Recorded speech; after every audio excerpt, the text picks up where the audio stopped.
The Argyle Album, 1945. Reporter Harry Mitchell believes he's found the story that will make his career, but it might also be the last one he ever writes. When a dying man gasps out a clue about the Argyle Album, a mysterious document said to reveal the hiding place of a fortune in stolen jewels, Harry dives headfirst into a world of shadows, deception, and sudden death. His search leads him through smoky hotel rooms, rain-slicked streets, and into the path of dangerous people who will do anything to possess the album. If you are a big fan of vintage Golden Age radio dramas and mystery storytelling, comment, like, subscribe, and share this audio video with others. Roma Wines bring you Mr. Robert Taylor in a remarkable tale of suspense. Back when I got my first job on the Herald, Alan Pierce was its star reporter. A little later, he went to Washington and became top dog of all syndicated political columnists. Pierce could tell you what the president said when he didn't like his breakfast and who was getting paid off, for what, by whom, and how much. He was a national big shot, so naturally his coming back to the hometown last January got local front page. Especially since the first thing happens, he checks into the Belden General Hospital from a heart attack. Heart attack he had on the train right as it pulled into the station. Quite an entrance, and timed. Well, maybe you remember. Just when 22 million anxious readers were waiting for his promised expose of the contents of the Argyle Album, the thing he'd been building up in his columns for about 2 weeks before. Teapot Dome was going to be a church club misunderstanding compared to this. Naturally, all the boys hung around the anteroom of his hospital suite during visiting hours, but nobody from the press cracked the door to the sick room for the first 3 days. Then on the fourth morning, Van Sullivan, the doctor, came smiling out into the anteroom to us. Good morning, gentlemen. Gentlemen, Mr. Pierce would have willingly seen you all the first day. Of course, as his medical advisor, I couldn't permit anything of the sort. However, today I'll allow you to see him one at a time. I suggest that you gentlemen draw straws or something for turns.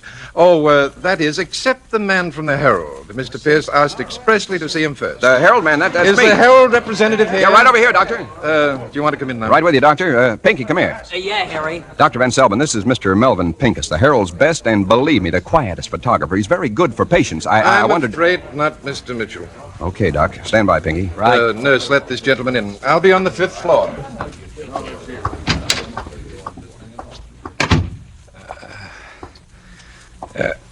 Hello there. Say, you're Harry Mitchell, aren't you? That's right, Mr. Pierce. Just make it Al. Right, Al. So you're young Mitchell. Well, how time flies. I spoke to the old man on the phone. I said, send your next Alan Pierce over, and he sent you. Do you consider that a compliment? Compliment? I'm going to hit him for a nice fat raise.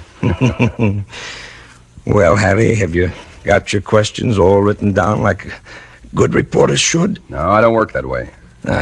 Neither do I. I suppose you want to know what the Argyle Album is. Yeah, that's about it, only it's your business, whatever it is, so I can't ask it. You're a smart boy. But I'll ask anyhow. What is the Argyle Album? Good. Now, how shall I begin? You're not really going to tell me. Harry, it's got to a point where I think I ought to share it with somebody. Preferably somebody like myself, who thinks like me. But I'm going to ask you not to use this unless I'm not in a position to. It's a deal. Well, you know what an album is. This is quite a fancy-looking one. White-tooled, leather-bound, and a flaming crimson double-headed eagle crest etched on the cover. It's an impressive item. Maybe you better take it easy, Mr. Pierce. You were going to call me Al. Okay, Al, maybe you better just... No, I'm all right. It's... I guess I'm a little dizzy. You want the doctor? No, just a drink. please. He lay back on his pillow, breathing terribly. There was a thermos on the bedstand that turned out empty. I grabbed a glass and ran into the bathroom, filled it from the tap. "I'll be right there, Al boy," I called, and when there was no answer, I just about guessed what it was.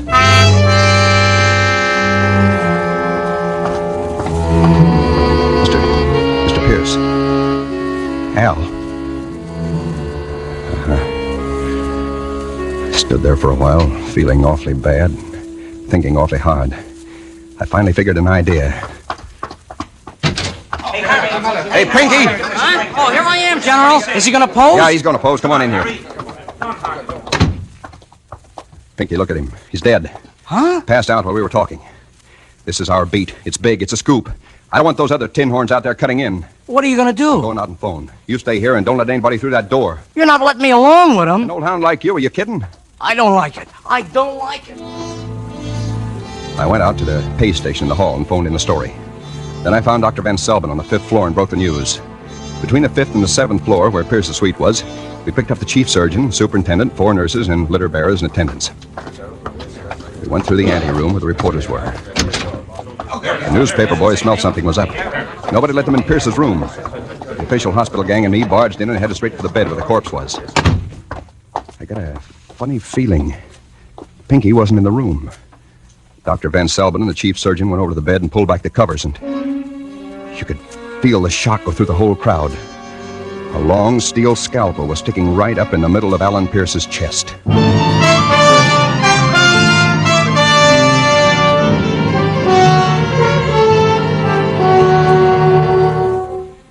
Lieutenant Horselip Sampson, who was top man in homicide, strutted in and took over.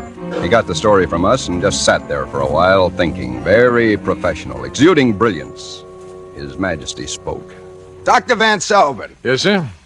in your opinion, did your patient die from a heart attack, as our reporter friend here claims, or from the knife wound? I can't really tell you yet. Indications are that it might be either. You see, in either case, the heart was stopped. Yeah, the heart usually stops in case of death, doesn't it, Doc? The only thing is, I took his pulse before I left the room. There was no pulse. That scalpel could just as well have been stuck in a loaf of bread for all the Mitchell, damage. why did you leave a dead man unreported? Why'd you leave that photographer here without telling the nurse? I was a reporter with a scoop. Who'd you expect me to leave here? Somebody from the Express? Nurse, were you outside the door the whole time? Yes, sir, with the reporters. And nobody came out except Mr. Mitchell. The photographer went in, but he never came out. No. Take a gander in the bathroom, Haggerty. There's nobody hits it. No. Michelson, are those windows locked? Yes, sir. Locked room, Case Horselip. Should bring out your Scotland Yard training. Mitchell, you're in too tough a spot to be fresh. Oh, if I could just get an angle. Must be an angle. He got up, sore, and started looking around himself. He walked over to the white bed screen in the corner. It's funny, it stood there all the time. Such a natural piece of hospital equipment, you never noticed it. But now, even before he touched it, I knew what he'd find there.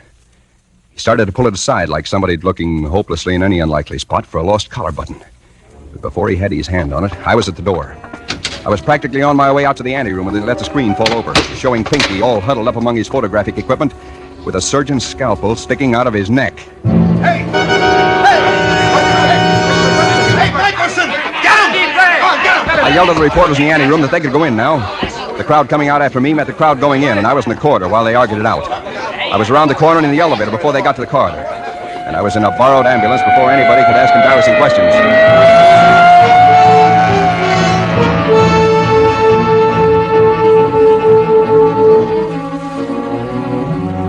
I walked right through the Waldorf lobby and up to the 2nd floor. Nobody said a thing. Time was still with me. I knew Pierce's secretary was keeping suite 213 for him until he was supposed to get out of the hospital. One moment. Yes? May I come in? Well... I'm a friend of Mr. Pierce's, Mitchell the Herald. Well, what is it, Mr. Mitchell? Something I can do? Yeah, would you let me rifle your boss's desk, files, papers, and possessions? I'll put them back real neat. There's something I have to find. Are you crazy? I was afraid that'd be your answer. What are you going to do? I'm sorry. Don't! I really am. And it really was. I didn't like to hit a woman, especially that cute. I searched that suite top and bottom, but if Pierce ever had the Argyle album, he took no chances keeping it around. I found his personal address book. I figured it was no more use to him, and it might be to me. Now, I needed a place where I could sit down and think. Then I remembered I was carrying a key from my pal Joe Walsh's apartment while he was sunning himself somewhere in Florida. At least nobody could figure my going there. At Walsh's place, I spent about 20 minutes with Pierce's address book. He had Washington phone numbers in it that hadn't been in public directories for the last 30 years. But there was one in this town that had a red crayon circle around it. It was a query. Jor Brod, Jor, capital B-R-O-D, on Worcester Street. Not the kind of neighborhood that Alan Pierce usually socialized in. I was just about deciding I'd go see this Jor Brod, and somebody decided to pay me a visit. I checked through the keyhole. Didn't see much, but what there was to see was female, so I took my chances and opened the door. She stood there, about 5'7", of the most interesting stuff I ever remember seeing. Not young, mind you, nor angelic, but gorgeous and smart-looking and sweet-voiced. Hello there. Who are you? May I come in? Yeah, sure, it's your risk. Who are you? You may call me Marla, Mr. Mitchell, and I want the Argyle Album. Just like that? No, not just like that. I could be nasty, you know. After all, the police want you. Somehow, Marla, that doesn't worry me at all. I just don't think you make it a policy to have traffic with the police. An astute youngster. I like you. I like you, too, but I haven't time. I'll give you $500 for it. I don't even know what it is. What is the Argyle Album? 10,000. Without a breath, that's some jump. 10,000? I'm really sorry, Marla. That's what I wanted to know. It's not for sale. Well, She moved so casually and directly to the door and opened it so quickly that I hadn't even got out of my chair before her two boyfriends stepped in. The first one looked like a round-faced, pleasant businessman. Hair slightly gray, nice smile. But the one who followed him had the square, low-cut, irresistible appearance of a medium-sized tank. Mr. Winter and Mr. Hobry. Mr. Mitchell. How do you do? Mr. Mitchell? Hi, Mr. Mitchell. He's not terribly cooperative. Oh, no? He doesn't perform, not for love nor for money. Very stubborn. She really didn't try love, Mr. Winter. From what I know of Marla, that's hard to believe, eh, Marla? So you're stubborn, Mr. Mitchell. A stubborn murderer. I'll repeat my question. What is the Argyle Album? My, you are a gifted actor. Never mind. Forget it, Mr. Winter. Isn't $10,000 enough? That's the best we can offer and still make a profit. Let's not waste time. Have it your way, son. Gil! The big guy stepped toward me. I ducked and tipped the table between us. Gil pushed it aside like it was matchwood. His left hand lashed out and he had the lapels of my coat, and I was lifting until only my shoe tips touched the floor. I was helpless as a baby. He started slapping my face, front hand and back. He kept up and up like a hot lick on the drums, and the agony was unbearable. He stopped. I waited like you wait between pauses of the dentist's drill, multiplied by 1,000,000. I must have moved suddenly because I saw the small eyes flicker and a huge fist come swinging in my face. I wanted to duck, but I couldn't. My hands were torn from the front of my face, and it came, shocks of intolerable pain like searing flames. Then the flames flickered and went out.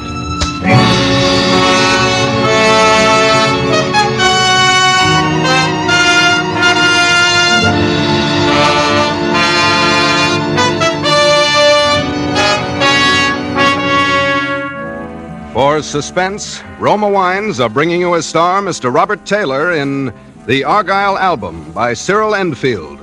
Roma Wines' presentation tonight in radio's outstanding theater of thrills, Suspense.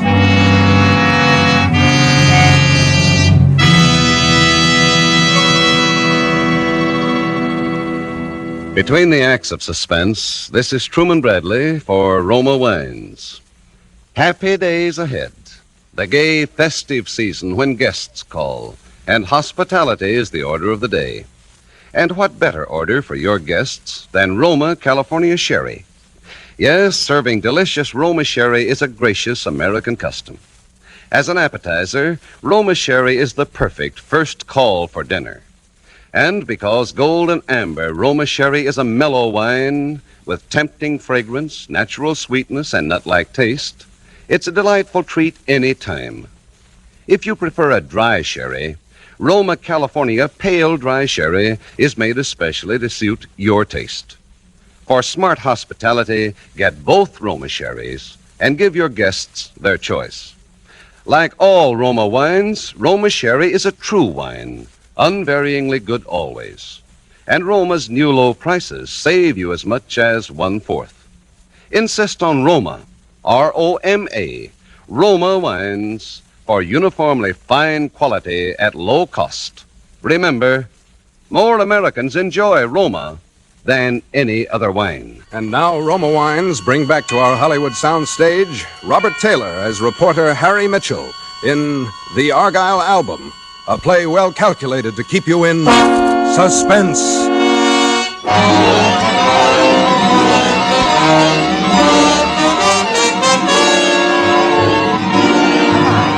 Come on, now wake up. Poor boy, that's right. I was Come on, wake in the up. bedroom of the apartment. Marla was bathing my forehead with a damp That's handkerchief. That's right. I lay quiet until things cleared up a bit. That's it. Rest a little, that's the boy. Marla, Where's the album, darling?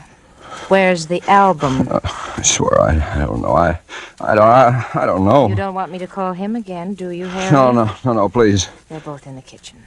I'm supposed to help you wake up and then call. No, just don't. If you haven't got it, do you know where it is? I swear, Marla, I swear I don't even know what it is. All I know is it's tool white leather or something.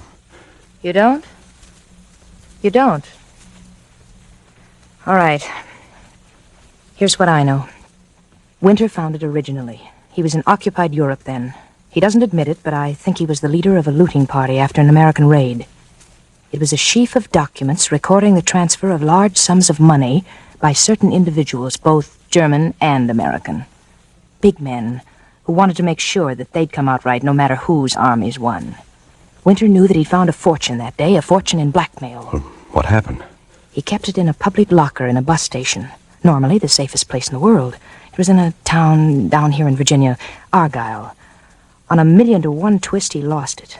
A gang of young hoodlums blew open that section with a dynamite stick. And it's been missing ever since, until Alan Pierce started hinting about it in his column and the international scandal it involved. So, when Pierce died, you see, Winter had a right to suspect that Pierce's murderer might have the album. Naturally, the big men wanted too. Lots of people wanted badly. Including me. You? What for? Resale value. I see. That's a decent motive. I'm a decent person. Yeah, you are. Come here. You're nice. You're a nice boy. You know, I could just press my thumbs here at your windpipe, and you couldn't even yell. You don't think I'd have given you a chance like this if I really cared? You're not kidding me. That's the excuse I'll give to Winter. That you choked me and I couldn't yell.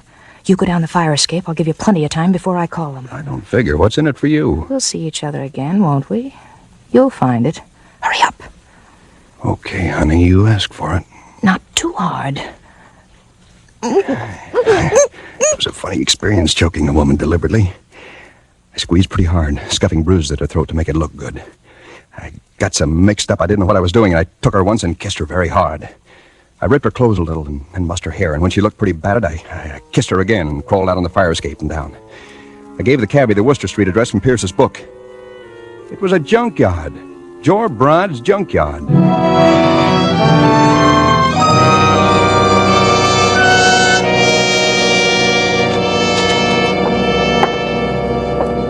What do you want? Are you Mr. Brod? Jor Brod? That's my name. What you want? The Argyle Album. What? Oh, did you? Oh, I know you. You are that Mitchell guy the police want for the murder of Alan Pierce. If you move, I'll kill you. I got you figured, Brod. You're the fence for all the juvenile crooks around here. Some junkyard. I'm on a lots better terms with the cops than you are, Mitchell, and I'm phoning them right now. Sure. One of your kids brought you a nice white leather book with a two-headed eagle on it. Maybe you stretched and gave him 2 bits for it. Then you found you had something too big for a little guy. You knew it was worth dough, but your stomach wasn't tough enough for big-time blackmail, so you figured a way to be a right guy and still make dough. Sell it to Alan Pierce. Selling's no crime. I'm really guessing, but good, huh? No. You invested the price of a couple of photostats and a train ticket to Washington. You got to Pierce and sold him the photostats and told him he'd have to come here for the rest. There's nothing to keep me from killing you right now. No, I guess not. Sure not. You are a fugitive, aren't you? An escaped killer. They wouldn't touch me. Wait a minute, don't... Well, Don't you even say thanks when your life is saved? Thanks. Nice shot. Don't mention it. Do you wonder how I knew you were here? You watched me take the cab from the window and got the number. I know that one now. You're bright as well as nice. Maybe we can play this game together now that we have the album. Have we? Well, it can't be far in the desk drawer or the filing cabinet. I think we both saw Brod move at the same time. The gun at the edge of his fingers was somehow in his hands again. It wavered weakly between Marla and me. It was like watching a slow-motion movie. Marla didn't waste time. I saw the Swede's little body jump as the slug tore into it, but his gun kept waving, and it went off. Marla sighed and fell down at my feet. She smiled at me once. That's all.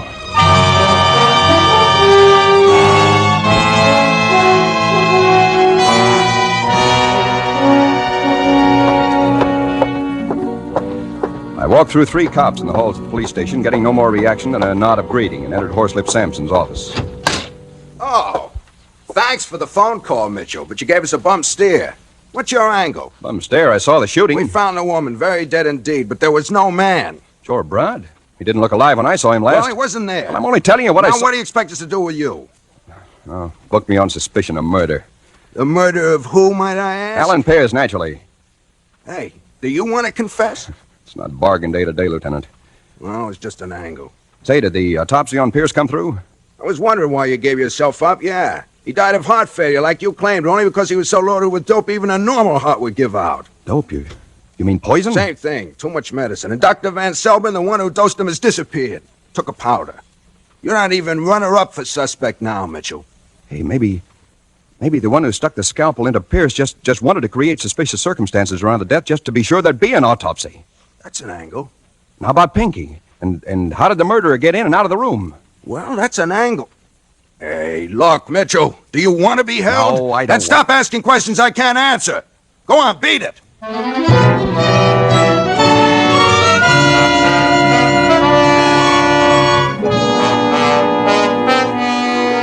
still wanted to crack it. I found myself nursing a deep belief that there must be equal justice for the murderers of a man I loved, another I respected, and a woman I admired. There was only one place I could figure where to start. I picked my way through Jor Brod's junkyard. The shapes of skeleton cars stood out dark in the moonlight. At the far end of the yard was a lighted shack. I went up to it, almost to the door.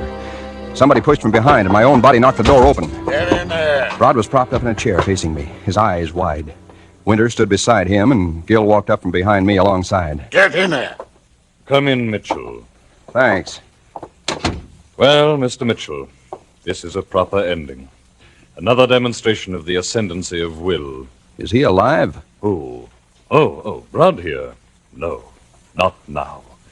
He was very weak and had no resistance. But we learned what we needed. He had the album, quite cleverly hidden. But we have it now. Here, want to see it? Thanks.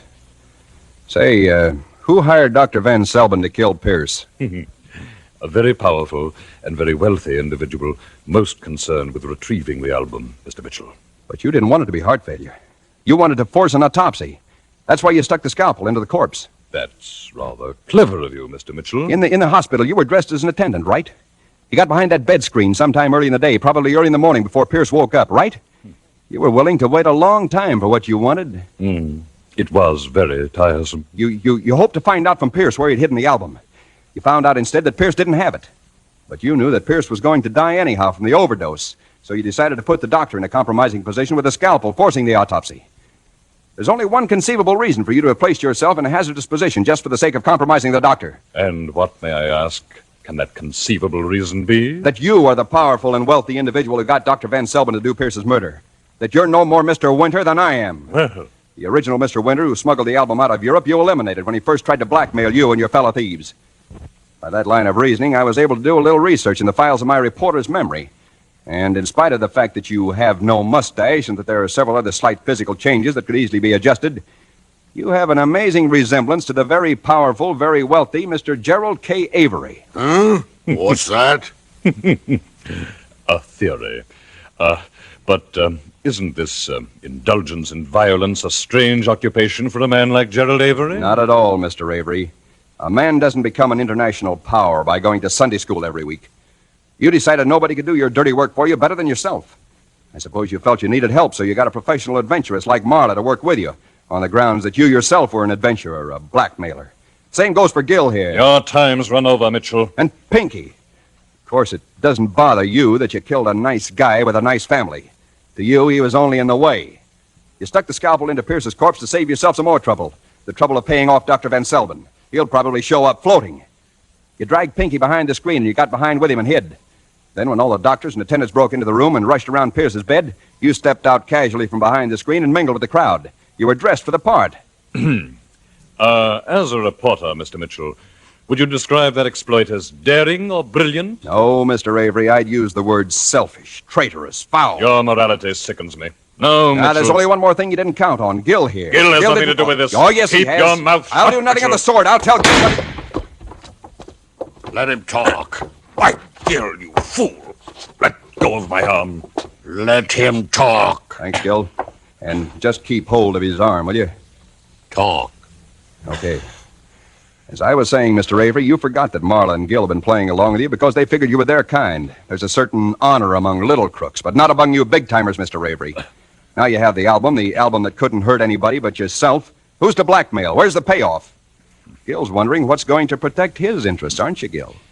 He knows now what's happened to Dr. Van Selbin. You see, he figured you for an honest crook, not a big-timer. You're not listening to him, Gil. He's only playing for time, only trying to save his own miserable skin.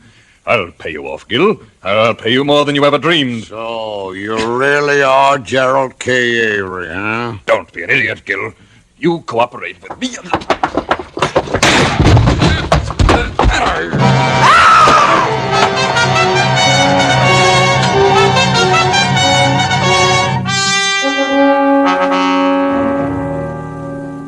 That was a bad mistake for Mr. Gerald K. Avery. You see, he figured his gun was bigger than Gil. He moved fast, but not quite fast enough. The lead that hit Gil in the shoulder, but didn't even seem to faze him. I understand he broke Avery's arm. That's when Avery screamed. The next blow broke Avery's neck. There was an awful lot of excitement because Horselip Shadows caught up with the proceedings just about this time, and the details aren't too clear. All I know is that it had been a big day, and I was awfully tired. I went home, climbed into bed, put my head on a nice pillow made of tooled white leather, and slept a long, long time.